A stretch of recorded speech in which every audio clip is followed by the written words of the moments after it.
I want to start out by saying that over 90 years is a lot to cover within an hour, and I want to have a few minutes left for questions. So it really is going to concentrate on the inventions and innovations from Bell Laboratories. I'm not going to get into too much of the corporate structure.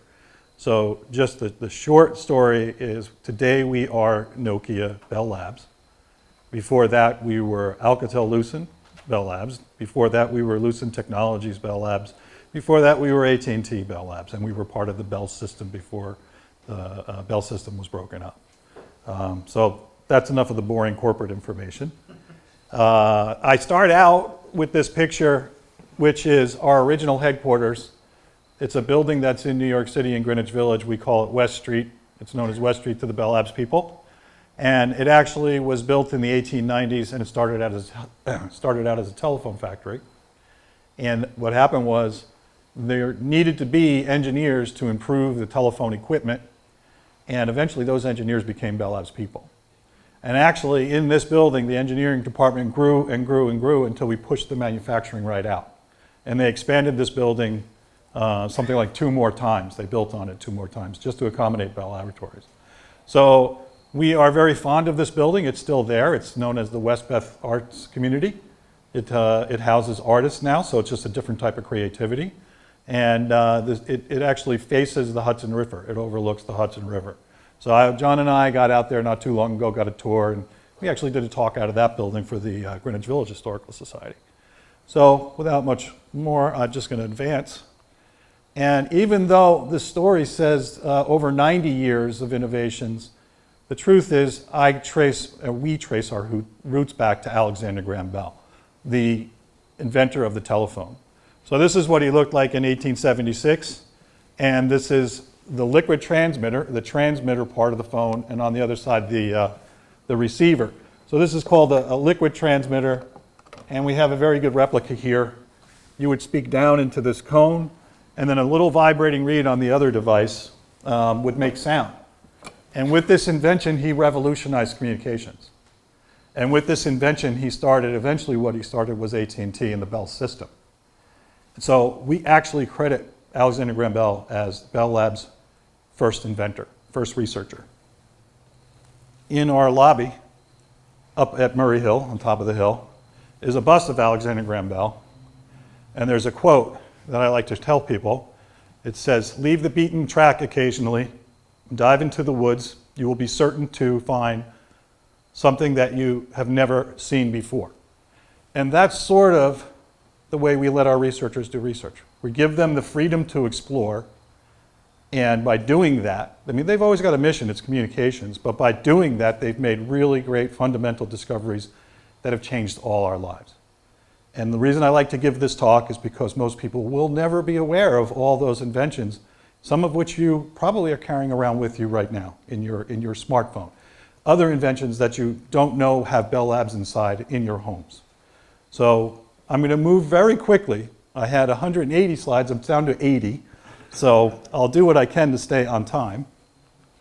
But I want to start out with the vacuum tube.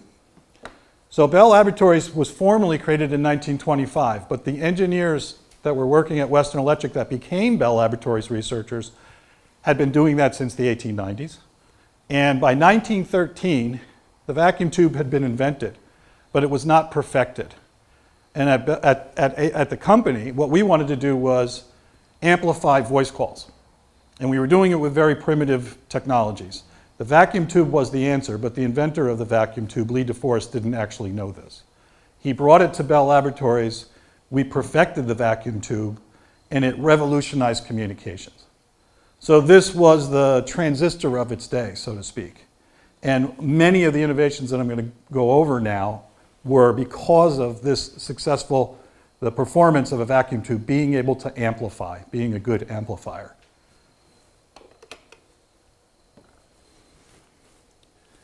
First major success with vacuum tube amplifiers was transcontinental telephone calls. I have this dated as 1915. So imagine before 1915, you picked up a phone, and if you were in New York City, you couldn't call San Francisco. You couldn't go that far. Your voice signal needed to be amplified successfully clearly, and we couldn't do it until the advent of the perfected vacuum tube. So in 1915, we finally connected New York, or the East Coast, with the West Coast. There's a very interesting photo here showing a man up on a telephone pole. This is somewhere near the Nevada-Utah state line. And he's climbing on the top of the pole because this is basically like the railroad when the railroad connected the country. This is our silver spike. This telephone pole was the last pole that went up that successfully connected the East Coast to the West Coast. I actually have one of the telephone insulators that was on that pole in my hand right here. There are telephone insulator collectors, by the way, that would die for this one. It's not for sale. The other interesting story on this, and I have a lot of interesting stories, so I hope I don't take too much time. The telephone pole itself. After years, that line went out of service, and the poles became available to the local community to make their houses out of. And a few decades ago, I was in the AT&T archives at the time, we got a phone call from this area, and a school teacher said, my students would like to donate something to the AT&T archives. And we said, well, what is it? And they said, it's the telephone pole from the connecting line. And we had a real problem believing that. It seemed unbelievable. They shipped us the pole, well, we paid for it, but we got the pole shipped to us. Immediately recognized it was exactly the right shape, exactly the right length. But what really gave it away were these spike holes in the pole. The climbers all had spikes on their toes to help them climb up the pole.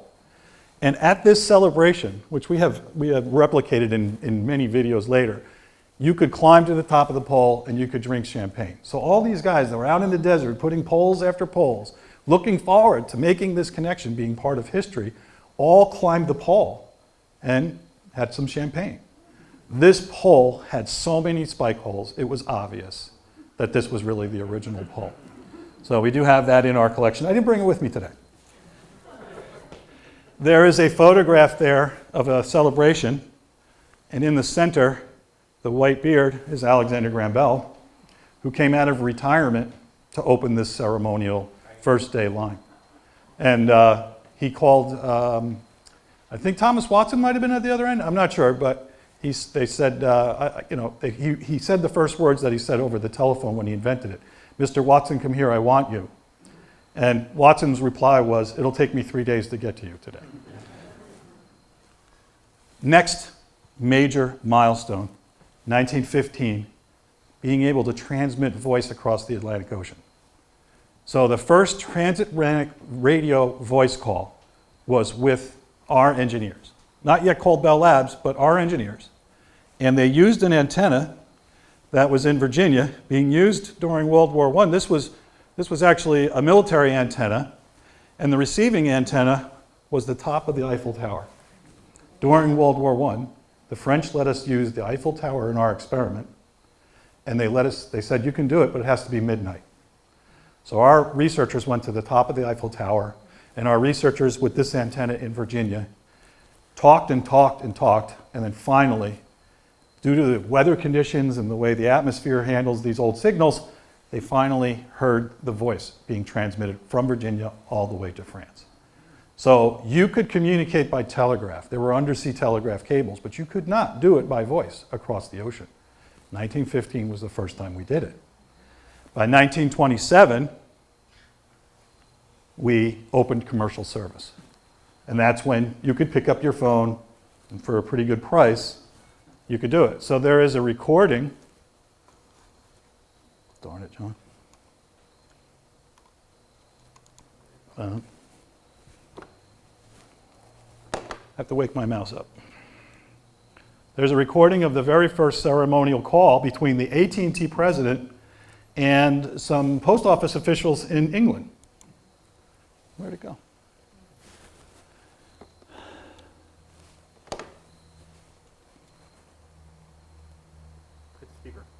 Here. Hello? Good morning. You hear all right, sir? Yeah. Sir Edward, today, as a result of very many years of research and experimentation, we opened a telephonic channel of speech between New York and London. Thus, the people of these two great cities will be brought within speaking distance, with only it his own aim as it is ours to extend this service so that in the near future, anyone in either of our countries may talk to anyone in the other. No one can foresee the ultimate significance of this latest achievement of science and organization. So, with the vacuum tube, being able to amplify radio signals, being able to amplify wired calls, we could basically envision being able to communicate by speech all the way around the world. And this is all by 1915.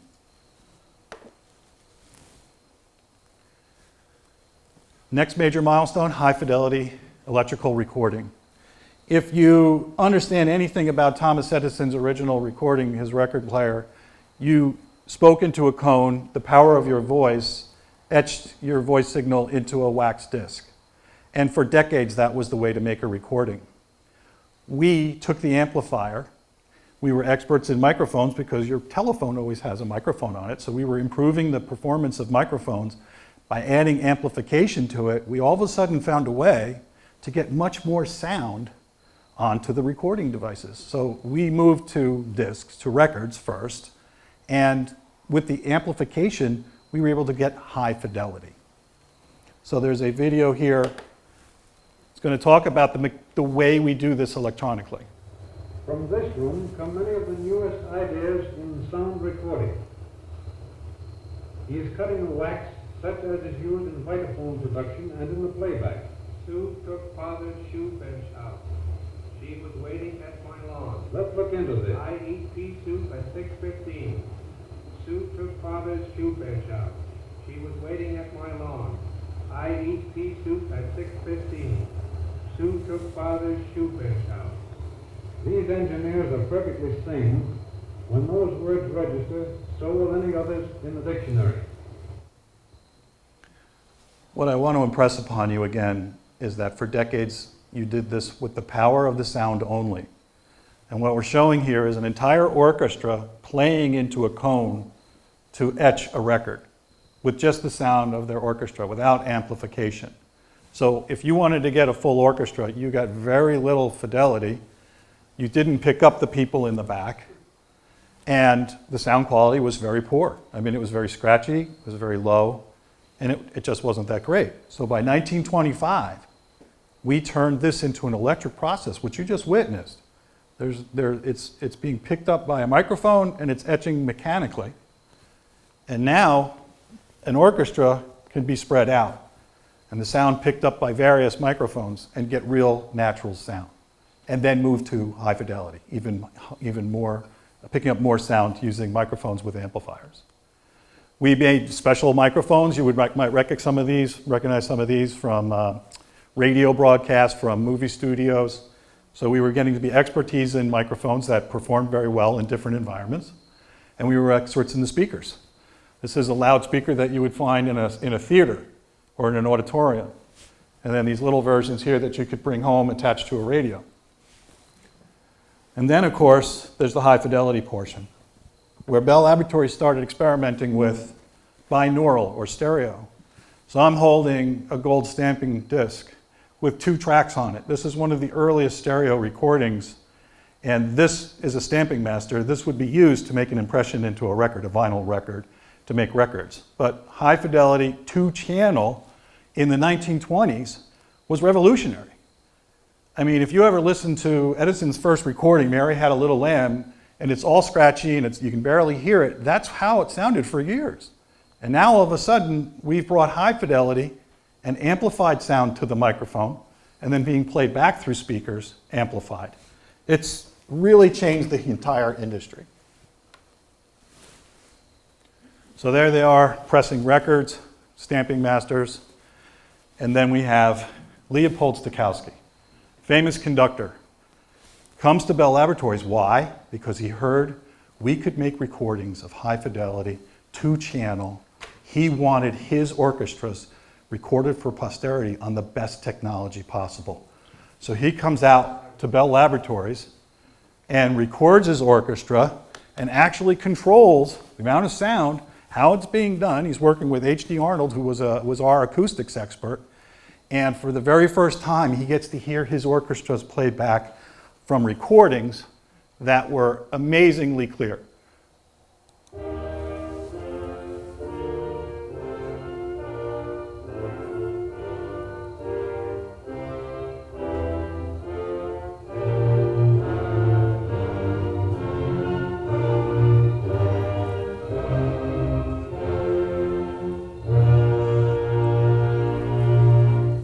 that quality of sound had never been done before.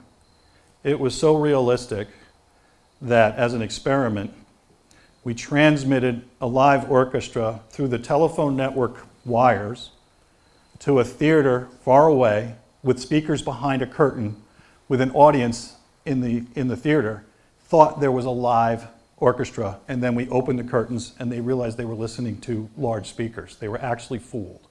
That's how good this was. And again, mostly due to vacuum tube and our acoustics, our learning to improve telephone calls, record voice, all led to revolutionizing the recording industry. Public address. The microphone I'm holding right here. The very first public address system was invented by Bell Laboratories. What you see here is in a huge crowd at one of our telephone factories outside of Chicago. There were 40,000 people at that factory. And if you ever had to talk to 40,000 people at one time without having a public address system, you maybe got to the first 30 rows, right? We invited our employees at this factory who were making the public address systems to actually hear the system that they were manufacturing. The speakers, the loudspeakers that I'm showing here in the inset here, are 10 feet long, and they worked superbly. So we brought the entire crew out and said, you can listen to how well this worked. And then they transmitted the speech to a factory that we had in Kearney, and they put that over a loudspeaker. So someone who was talking in Chicago was being heard clearly in an audience in Kearney, New Jersey. This is one of my favorite stories. I told you the West Street building that was the Bell Labs headquarters is in here, in this inset here. They went to the roof and they mounted one of the loudspeakers and they aimed it at the Hudson River because the president of Western Electric, the division that manufactures this for Bell Laboratories, was on a cruise ship that was going past the West Street building. So they were up on the building saying, best wishes, bon voyage, and the president of Western and the vice president of Western were sitting right here, and they were going, those are my people. We invented that, we make that. And he was very proud. I love this story, I love this story. Next, we move to wireless communications. So I did talk about being able to transmit across the ocean and then opening commercial service. Then where did it go to, right? What do we do with wireless? Well, the first place it started out was in ship-to-shore communication, being able to communicate by voice to ships out at sea. This took a whole radio room full of equipment. You needed vacuum tubes that were 2 feet long sometimes to do long-distance transmission of a wireless signal. But it worked very well. We're talking 1916. This is World War I time frame. So the US Signal Corps comes to us and says, you know, you're doing a good job talking to Navy ships. What about airplanes? In 6 months, we took that radio room from the ship-to-shore communication system and shrunk it down to radios that fit into the cockpit of these airplanes. Now this is what Bell Labs comes through, right? The engineers, they weren't called Bell Labs yet, but they were the engineers that became Bell Labs. They come through because putting a light radio into a plane, the restriction in weight was ridiculous. It couldn't, these things barely got off the ground. And now you're going to add a big box to it. So they said it can't be heavy.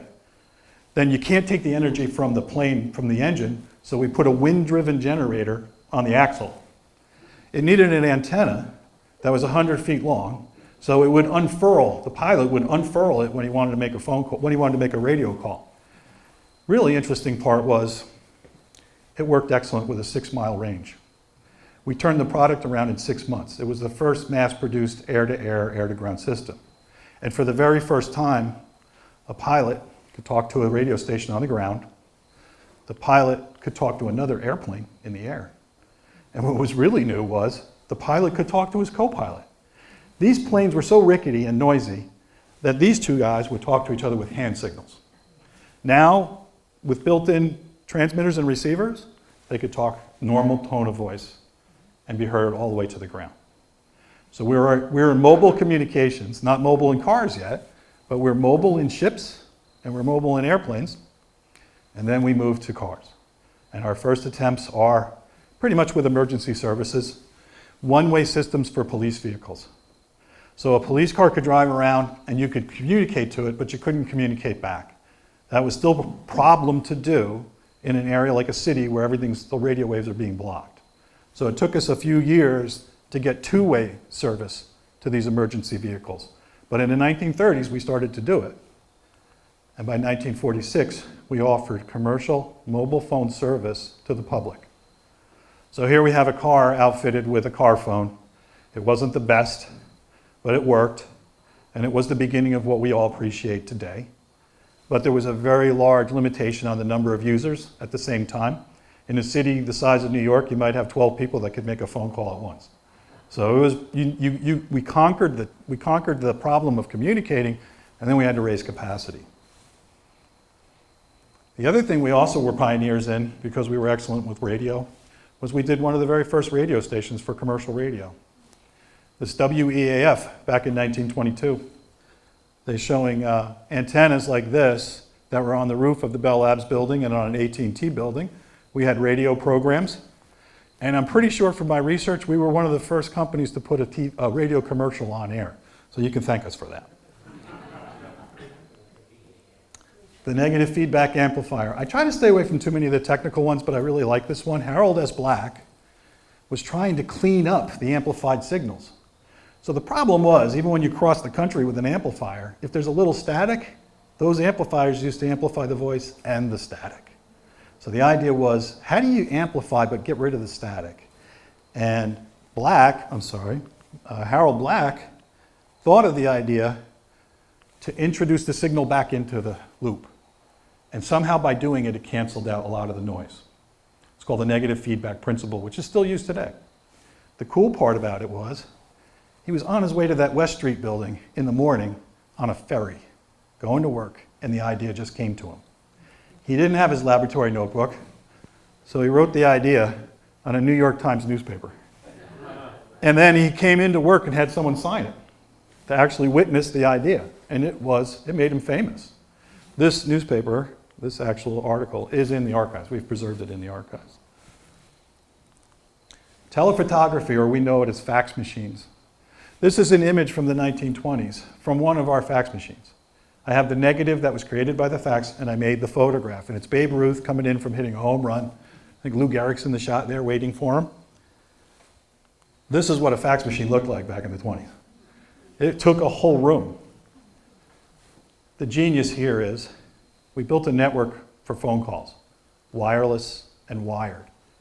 We made cables out of copper. We crisscrossed all over the place. We had expensive transmitters and antennas all over the place for wireless communications. But what were we doing? We were transmitting voice. Now we were looking at that network and said, what else can we do? What are we doing with the smartphones today? Well, what could we do with that network back there? We could transmit an image. We can try to transmit an image. It had been successfully done with telegraph technology, but never commercially successful in the United States. With Bell Labs system, you could send a high quality image, looks like this, anywhere you wanted to, as long as you had a setup, receiving and a transmitting station. So this was the first commercially successful fax service. The newspaper companies jumped all over it. So now they could have a printing press around the country, and every newspaper printed the same photo, the same story, because they could wire the photos back and forth. Now you're using a very expensive network for two sources, for voice and for image. That was 1925. A year later, we're moving to sound motion pictures. So I talked about the high fidelity sound that we did in the studies in acoustics. That led to different ways to study the technology, and we realized that we had a need to record vocal cords and time the sound of those vocal cords coming out. So we synchronized, because of laboratory experiments, we synchronized the film, the sound of the voice and the actual vocal cord movements. And we realized this has commercial potential. The first synchronized sound motion pictures that were ever done commercially, the first movies you could ever see, was on a Bell Labs system. The commercial name was Vitaphone. Don Juan and the Jazz Singer were the first ones to have synchronized sound. It was on our designed systems, on the Bell Labs system. These are people waiting outside the theater to see Don Juan and actually hear and see the synchronized sound. We had to instruct people what to expect. So when you went to the theater, you would actually get a little taste of what you're going to see. Here we go again. So this is a Bell Labs researcher explaining the system, and then it's demoed with two Bell system entertainers. The introduction of the xylophone has been received both by the public and the artistic world with a great deal of interest and favor. And it seems altogether fitting that this year, which marks the semi-centennial of the birth of the telephone, should also mark the introduction in perfected form of a new application of the telephonic principle, a development which is destined to create an entirely new art.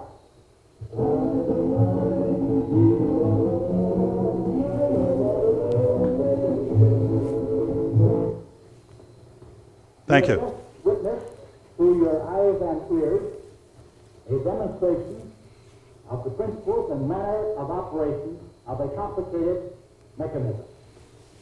We brought sound to the movies. Every theater had to convert to sound because of us. When you go to the movies and you get to hear them talk, you can thank Bell Laboratories.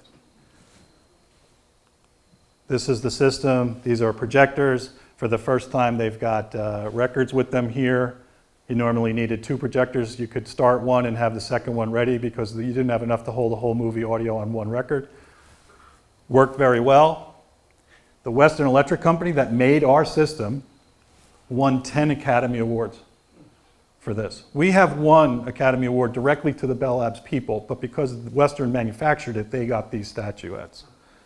I don't know where they are now. I wish I had them. Wave nature of matter is a Nobel Prize winning discovery. I don't want to get too deep into it, but we discovered that matter can move, all matter moves in a wave-like pattern.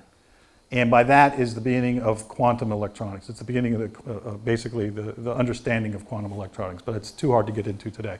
That's the first of 9 Nobel Prizes. They did this research in the West Street building. Then, let's look at television. So that network that I talked about before that was doing a still image by fax machine, by 1926 or 7, by 1927, we could transmit moving image. We could transmit video through the telephone network.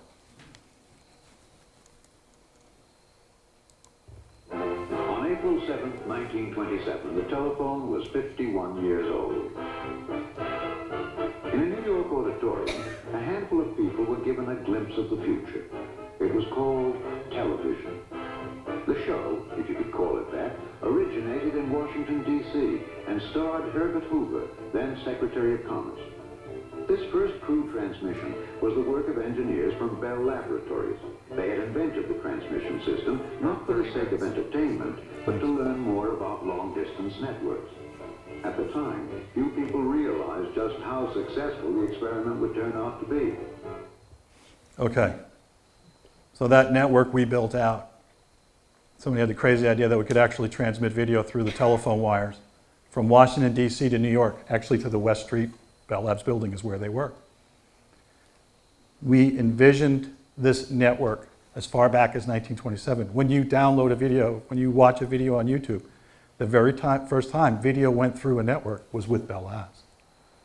And we did two-way calling the same year. So when you're doing a Zoom call or whatever you're using, we did that first. We envisioned communicating through the network visually and with audio. There's Herbert Hoover sitting in front of a TV camera. There's the president of AT&T looking at him. There's the TV right here, which is at our Murray Hill building in our Bell Labs technology showcase. We actually have this on exhibit, this original television. There's a woman sitting here doing an experiment. This is 1927.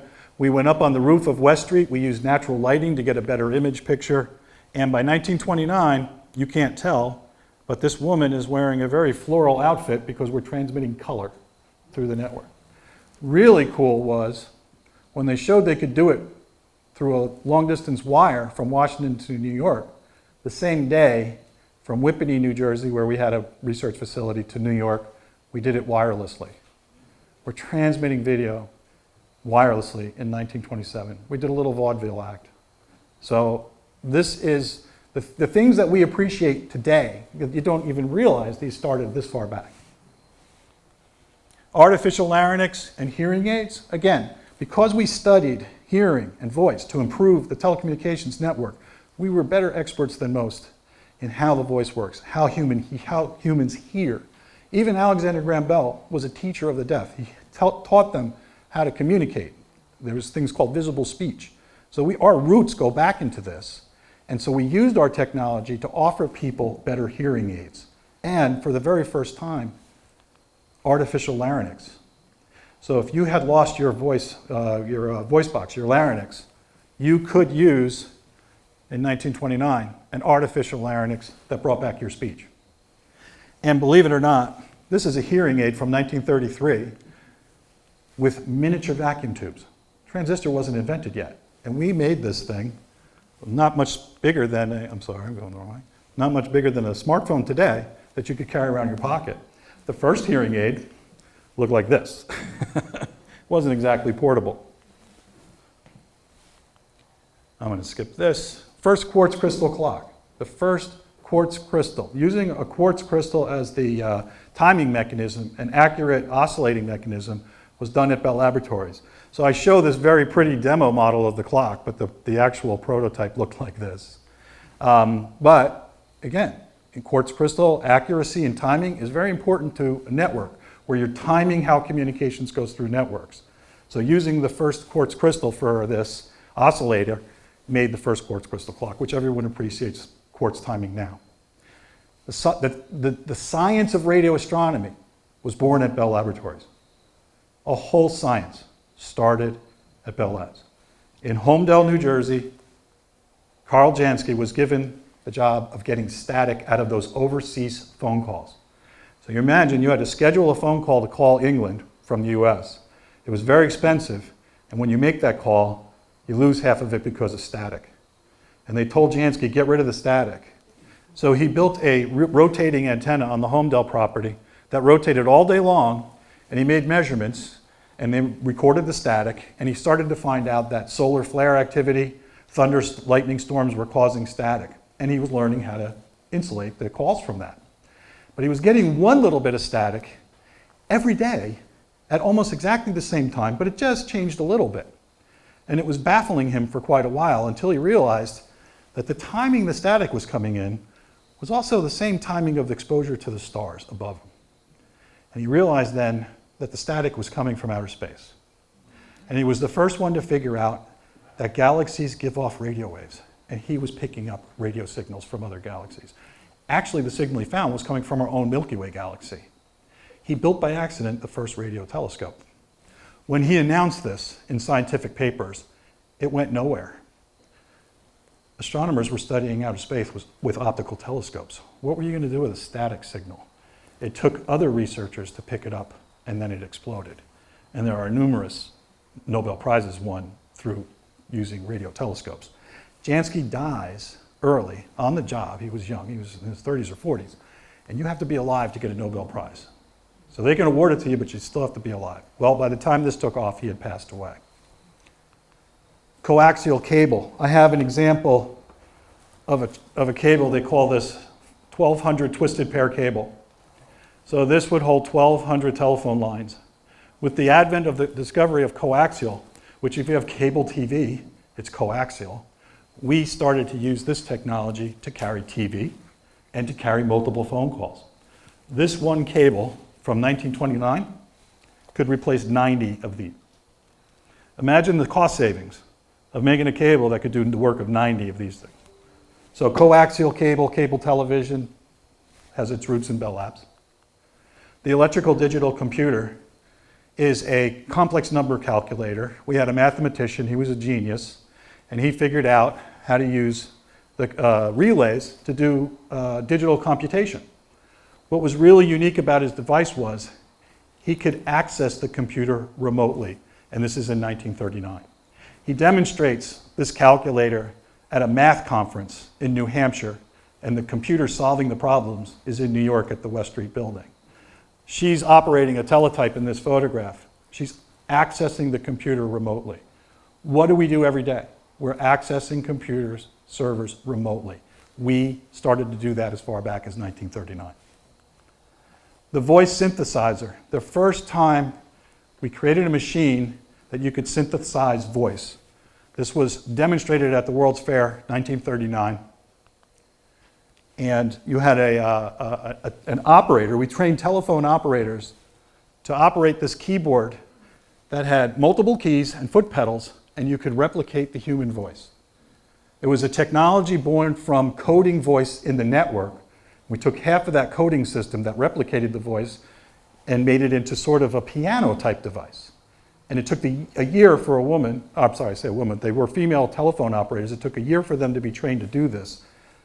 But the quality and the ability was astounding that we actually brought it to a World's Fair and demonstrated it. So I'm going to play a very short clip of it. Alan, will you have the voter say, "Greetings, everybody"? Greetings, everybody. Now will you have him repeat that in a high voice? Greetings, everybody. And now in his best bass. Greetings, everybody. This was a very popular attraction at the World's Fair. This was the first time we could synthesize voice. And there are experts in synthesizers today that are rebuilding this because they were so amazed that you could do this with 1939 technology. Of course, you hear synthesized voice systems now all the time. This was the beginning. Alan, will you have... We did radar. I'm going to pass that. Information theory. Claude Shannon. We owe him quite a bit. He's really the father of the digital age. Shannon was the one that took us from an analog world, analog wave signals, to a digital world. He figured out that you can measure information digitally. The terms bits and bytes come out of information theory. Figuring out the capacity of networks comes from information theory. In any type of signal, telephone, television, didn't matter, it's got its roots in Claude Shannon. So this was very major. He's the top guy in mathematics. He's the Albert Einstein in communications. He's Albert Einstein at that level. Oh, by the way, this is when we finally decided that New York was too noisy to continue doing the research because our research started to get more demanding. It had to be quieter, less vibrations. That's when we started looking at property here at Murray Hill. So this was the groundbreaking, started taking trees down. And these were some of the homes that were nearby. And I think some people from my last talk were trying to investigate where these homes were. I didn't follow up. But in 1941, we moved into building 1. And by the 1980s, it looked like that structure, what's familiar to us today. The transistor. We had taken the vacuum tube as far as we could by the 1940s. By the 1940s, we hated the vacuum tube. It's big. It uses a lot of energy. It's fragile. It burns out. It makes heat. There was just a million things wrong with it. There were many research companies looking to replace the transistor with a solid-state device. Around Christmas in 1947, we made the first transistor. We demonstrated it to the world, and we licensed the technology, both first domestically and then internationally, and shared the technology with the world. This replaced vacuum tubes in many cases. In your smartphones today, like mine, you have something like 15 billion to 400 billion transistors. I think it wouldn't be practical to have that many vacuum tubes driving your cell phones today. That was a Nobel Prize winning invention. 2 of the 9 now. We had wave nature of matter. Cellular technology. So we had offered commercial phone service in cars in the 40s. We needed more capacity. The cellular idea is what gives you more capacity. That concept was actually written up in 1947. A year after the commercial service, a guy named Douglas Ring and another guy named Ray Young, they came to him and said, 12 people in a city making a phone call? We need more. And they said, you can reuse the radio signals if you don't transmit them all the way across town. Someone on the other side of town can use radio A or signal A, and someone on the other side can use signal A. Just never have them come too close. So they wrote up the concept of cellular calling. We didn't have the technology to track and change phone calls as people were moving until the 1970s to really put it into practice. But we came up with the cellular. We didn't make the first cell phone. There's a guy from Motorola, we're friends with him, Marty Cooper. He made it a handheld device. He made a prototype. But without the cellular concept and the network behind it, it was a walkie-talkie. So your cellular phone, thank you, Bell Labs. Solar cell, 1954 solar cell. We had batteries out in the network that were dying. They were backups to our systems in case the power went out. There were multiple needs for power. We were playing with silicon devices. We made the first practical silicon solar cell. It had 6% energy. That's enough electricity to power things, and started the whole green solar cell industry. Starts at Bell Laboratories. Our property up there, 6% of our energy comes from a solar farm, by the way. Transatlantic telephone cable. Talked about communicating across the Atlantic by wireless. Well, you couldn't do it with an undersea cable, which gave you a better signal, better quality, until 1956. They had undersea telegraph cables since 1865. But the problem of amplifying a speech signal versus a telegraph signal was much more difficult. We finally figured out how to do it. We partnered with the UK, and we had 2 cables, one for each direction of the call, that crossed the ocean in 1956. It cost $36 million to drop that cable in the bottom of the ocean. The capacity of that cable, 36 phone calls. We immediately put people to work to increase the capacity. Today's undersea cables can handle millions of phone calls, thousands of video signals simultaneously. They've bumped up from copper core and coaxial to fiber optics. That has much more capacity. Invention of the laser. We wrote the concept of the laser based on researchers that were doing experiments with microwave amplifiers. There was something called a maser first. Microwave radio we were using for communications. We amplified the signal using a maser. The researchers said we can move to the light wave frequencies and amplify light with this technique. We wrote the first paper on the laser concept and published it. We got a patent on it, but the person who built the first one was not Bell Laboratories. We were on the heels, and we were chasing a laser like this. It's a CO2 laser from Bell Labs that emitted a visible beam of light. The idea of using laser to carry messages is basically, think of a laser like a telegraph key. It blinks on and off, and you send a coded light pulse, and it's interpreted and then converted back to an analog signal where it's a voice you can hear, or it becomes a data packet where it's information. We are pioneers in the laser. Telstar. So we love this little guy. This is a quarter scale model. If you go to Murray Hill, there's one original Telstar satellite hanging from our ceiling. It's a backup unit we didn't use. Revolutionizes communications again. Why? Because for international communications, overseas radio with the static, undersea cables with its limited capacity. Do you know those undersea cables, when we did it in '56, couldn't handle a video call? Microwave could, had more capacity. So microwave amplifiers, sending a microwave signal to a satellite in space and having it reflected back down to Earth meant you could send high quality video anywhere in the world. In 1962, we launched Telstar. It worked very well. We transmitted Kennedy speeches.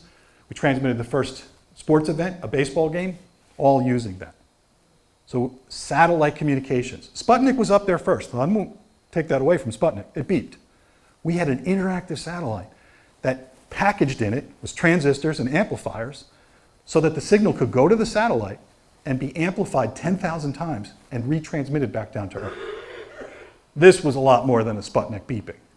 This was using satellites for true communications. And of course we know there's hundreds and hundreds of satellites. Telstar is still up there, by the way. Telstar 1, the one we launched, is still up there. It's space junk. Evidence for the Big Bang. So the theory of the Big Bang happened some 13 billion years ago. We had 2 researchers using this antenna. Homedale, New Jersey. It's now a National Historic Site. This was being used to measure radiation in space by 2 researchers. Prior to that, it sent signals to Telstar, and it received signals from Telstar. We didn't need it for the Telstar anymore. 2 researchers used it, and when they wanted to make measurements of radiation in space, they picked up a faint signal like Jansky did back in the 30s. And they were baffled by it by several years. And finally, someone from Princeton named Peebles and another guy named Dickey found out about it and said, I think you guys found the leftover heat from the Big Bang explosion. So the theory was if there was a Big Bang event, there'd be leftover heat. The radiation signal that these folks found was 3 degrees above absolute zero. It's almost no heat at all. But no matter where they pointed the antenna, that signal was coming in. So this is considered evidence for the Big Bang. Gets them another Nobel Prize. I'll skip switching. Unix operating system. Your phones are using operating systems that have their roots in Unix. And I don't care if it's an iPhone or a Droid. Unix is behind internet servers, your cell phones, all those technologies. We just celebrated the 50th anniversary, right? Just in 2019, and brought the original inventors back. Ken Thompson and Dennis Ritchie are the main developers. National Inventors Hall of Fame, Japan Prize. The Japan Prize is like the Nobel Prize in some places. CCD digital camera. This is a favorite of John and mine because we just recently won an Emmy, a technical Emmy from the TV industry for helping them convert to digital camera technology. The CCD is a charge-coupled device that allowed for digital cameras to exist. Mike Thompson at Bell Laboratories is shown here working a digital camera. We started the digital camera revolution, and we are being recognized even today with things like this Emmy. That also got a Nobel Prize, by the way. A little extra added bonus. C programming language, famous. Anybody that's into computers knows about it. Ultra pure glass fiber. Corning invented fiber, but we perfected the manufacturing of it, that you could custom tailor it for different applications. And we have done things in fiber that have allowed record-setting transmission rates to go through glass fiber. When I say fiber, this is a spool of fiber. It looks like fishing line. It is hair-thin, I'm holding it in my fingers, hair-thin glass that's flexible that we transmit information through. So we pioneered on how to manufacture it. People that made fiber used our process for decades. And we also launched the first fiber optics networks in the United States. This is replacing all the copper that's out there. Much more capacity. That hair-thin fiber, I don't know how many hundreds of these it replaces. John, what do I got left? 10 minutes. 10 minutes. Oof. Atom trapping, Nobel Prize. We use light waves from lasers to trap atoms, got us a Nobel Prize. He was in Homedale, Stephen Chu. High definition television, when you watch HTTV, we helped develop the technology that became the standard that launched HTTV in the United States. In Murray Hill, we have another one of these from the TV industry for helping launch HTTV. Part of the Grand Alliance, it was called. Fractional quantum Hall effect, brand new state of matter. Too technical to get into. We're using the theories in this for our quantum computing research. Quantum computing is the answer to replacing transistors. It'll do what transistors did for us years ago and have supercomputers that are even more powerful. Light radio, this is a fun one. You know what an ugly cell tower looks like. You don't want one behind your house. Could you live with this? It's no bigger than a Rubik's Cube. The researchers figured out that those towers didn't have to have all that stuff at that premise, that you could reduce what you really needed to a little cube like this. You could mount this on a stop sign. If you wrap it in solar cells, you can power it without even using energy from our grid. This is small cell light radio research from 2011. We're stacking these together, and this is what's bringing us closer to providing 6G, 5G technology. This is getting us more capacity in a smaller space. Lensless camera, we developed imagery that uses CCD technology. We don't need a lens. The most expensive part of a camera is the lens. We're eliminating that, and we're monitoring things like traffic flows through cities with hundreds of cameras, and the price of the cameras are pennies because there's not a glass lens. And then we're also doing video analytics with that, which is artificial intelligence from Bell Labs. High-resolution fluorescence microscopy, another cool story. Eric Betzig got a Nobel Prize. Eric Betzig was looking with a microscope at semiconductor material, and he got super close with his new microscope. And then we moved out of that technology, so he left Bell Laboratories, and we let him take his telescope at home.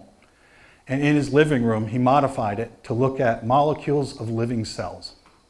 And for the medical industry, he gave them a tool that could get a super resolution image of close-ups of molecules that actually fluoresce, somehow lights up, and without killing the cell, you could study it. Nobel Prize, in our first non-physics Nobel Prize. That was celebrated in 2014. Optical tweezers.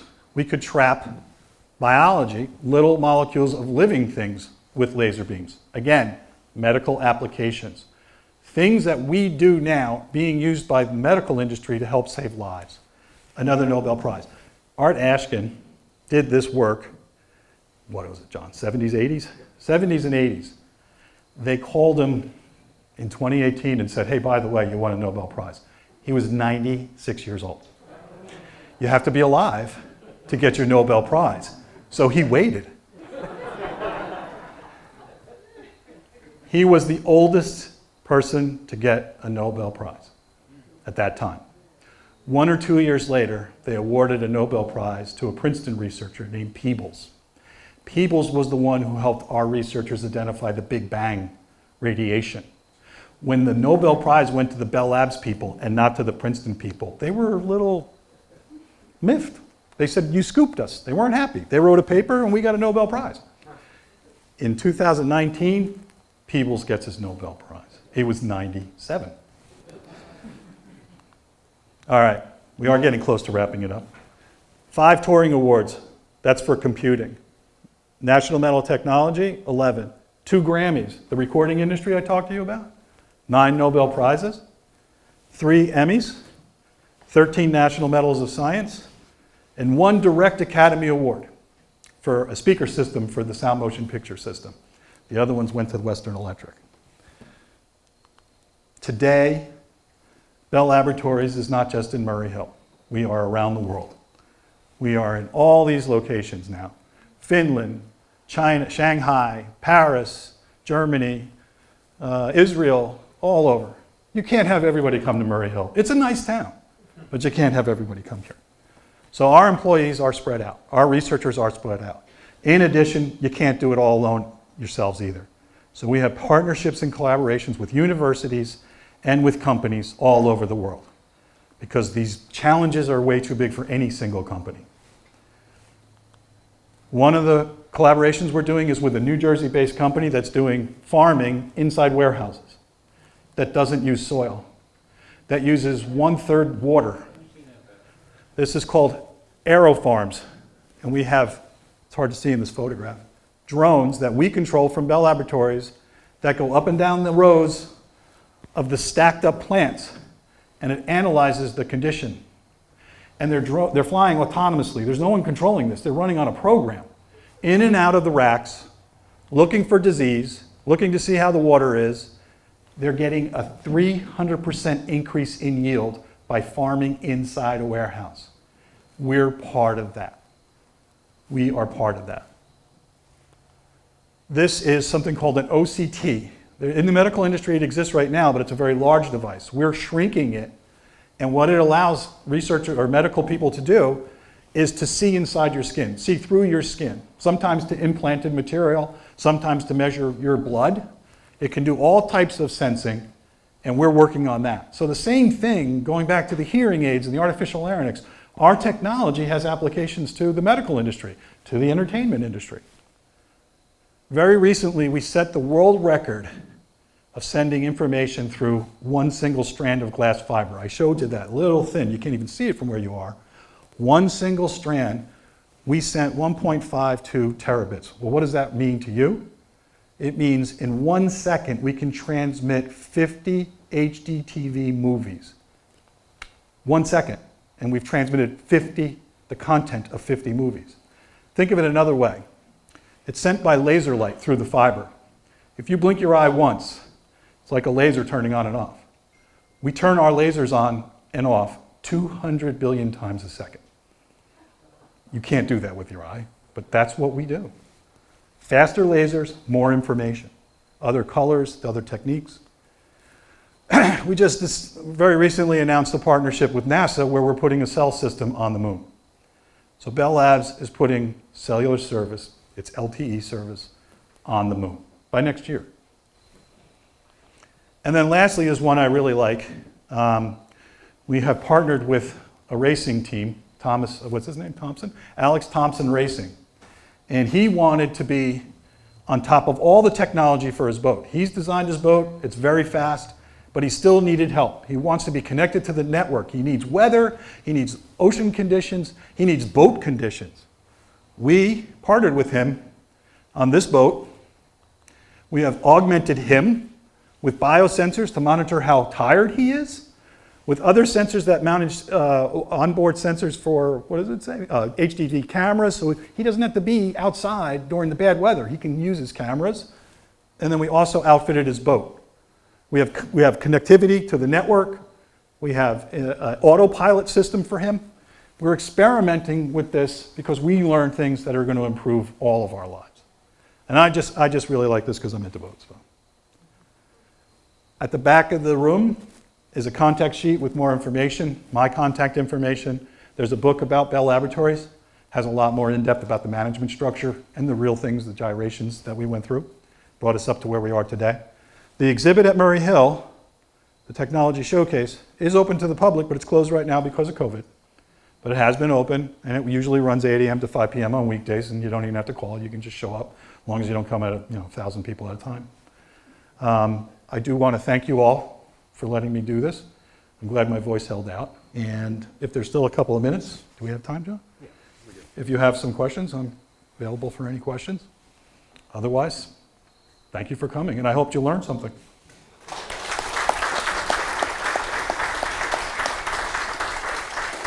Oh, since there aren't any questions, my favorite story.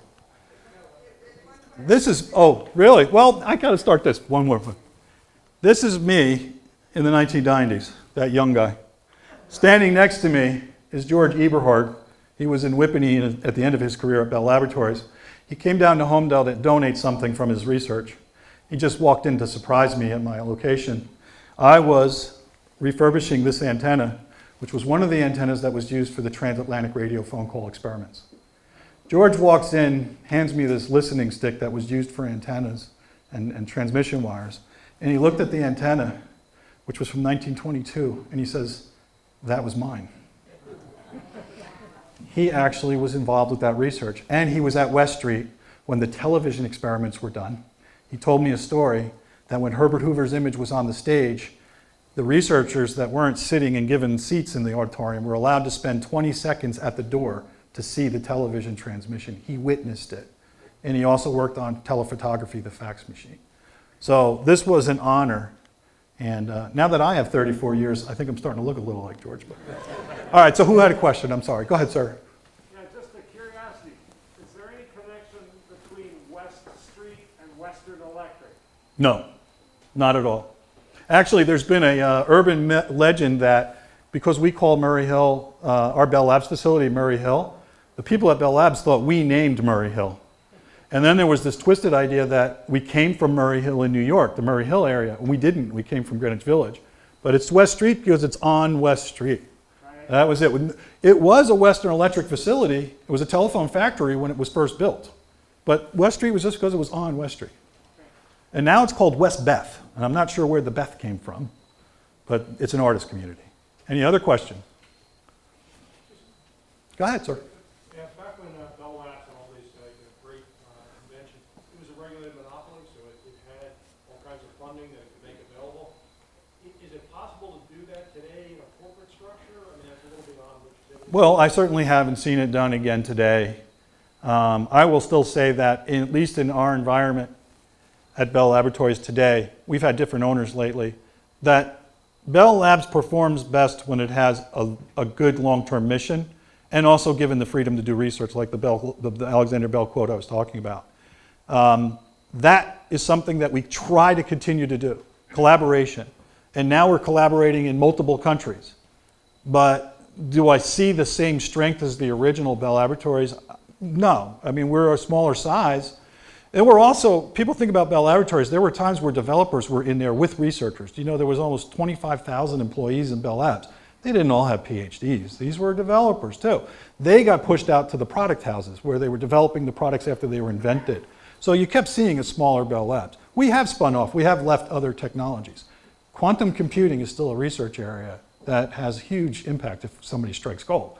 We're doing that. These other projects, they're all still great. Is it as much as the old days? In my experience, no, I would say no. But I would still say when they broke up the Bell system in the 80s, they thought Bell Labs would never win another Nobel Prize. I think after that, our research from after that, I think is accountable for 2 or 3 Nobel Prizes.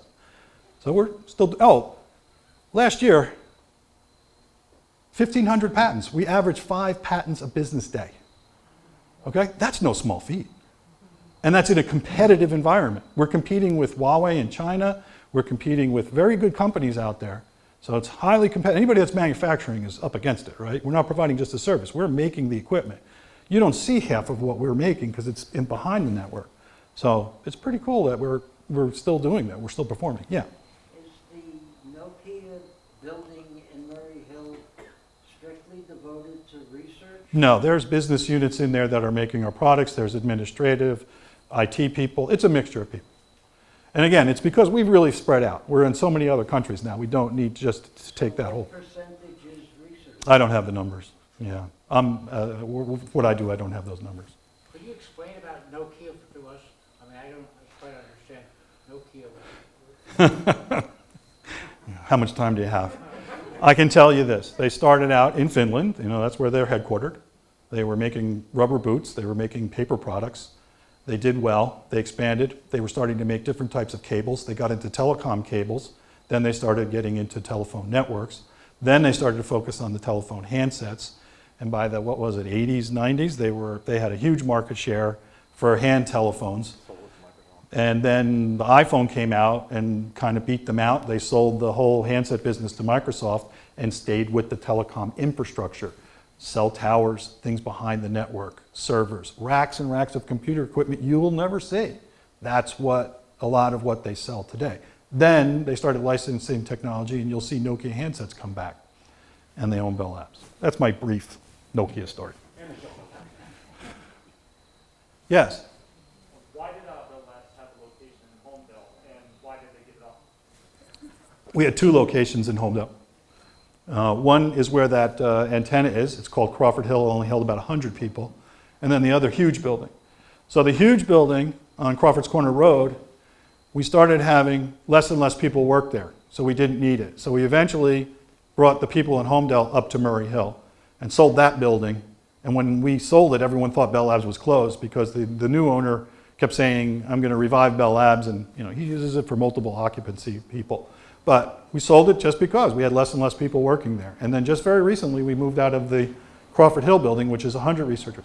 The reason we started at Homedale was for radio research. It was isolated from the city. We were on the top of a hill. We were near Telegraph Hill, if anybody knows Telegraph Hill in Homedale. We were near there. We had the same benefits on the top of this hill to do radio research. We actually did some laser research there where we transmitted a laser beam from Homedale all the way to the Murray Hill building. People were a little bit nervous about that, but it worked out fine. So we started there with wireless technology. That then turned into more wireless and optical building. The main Homedale building was a big thing with systems engineering, which is complicated to get into. But that, again, the systems engineers started to go back into the business groups that made products. So that building had less and less people there. So the physics researchers or the computer scientists came up to Murray Hill. That's what ended up happening. Anyone else? Yes? Probably ridiculous. Is it true that Graham Bell wanted when you answered... Ahoy. Yeah. Yes. He didn't win. No, I know. Yeah. Yep. He used Ahoy for like a good part of his life. He wouldn't let go. He didn't let go. You answer the telephone, you say hello. Graham Bell wanted you to answer the telephone with Ahoy. Ahoy. Yes? Anyone else? Yeah. What meaningful research is actually done in Murray Hill now? What? All of it. No, seriously. I mean, you're saying meaningful research. As in As in, are you Do looking? have a chance of getting a Nobel Prize in 2050 year? I'm not going to be a fool and project Nobel Prizes, right? We've done 9 so far. It's pretty good. That's all I'll say. But there's a quantum computing lab right now. That's going to replace transistors, right? That's pretty big research. Then everything that you're looking forward to, everything you appreciate in the launch of 5G right now, has our fingers in it. And the next generation 6G, we're working on that now. So artificial intelligence work. All the major science areas are usually impacted. We're getting into medical, those OCT scanners, that's the medical industry. So we have fingers all over the place, and it's all great. It's all good stuff, and there's top guys doing it. So that's, to me, that's meaningful. Right? I don't think you're going to see 6G without a ton of patents from Bell Labs. You know, we're starting to see 5G, but 6G, we're already planning 20 years out, the research for 20 years. Go ahead. Yeah, any projection on restarting the research colloquiums? No, I don't know. Right now, I don't have information on it, and I'll say mostly don't have the information because we just went through a reorg. And they're still changing. They're still making changes. Yeah. Okay. All right. Thank you, everyone. Thank you.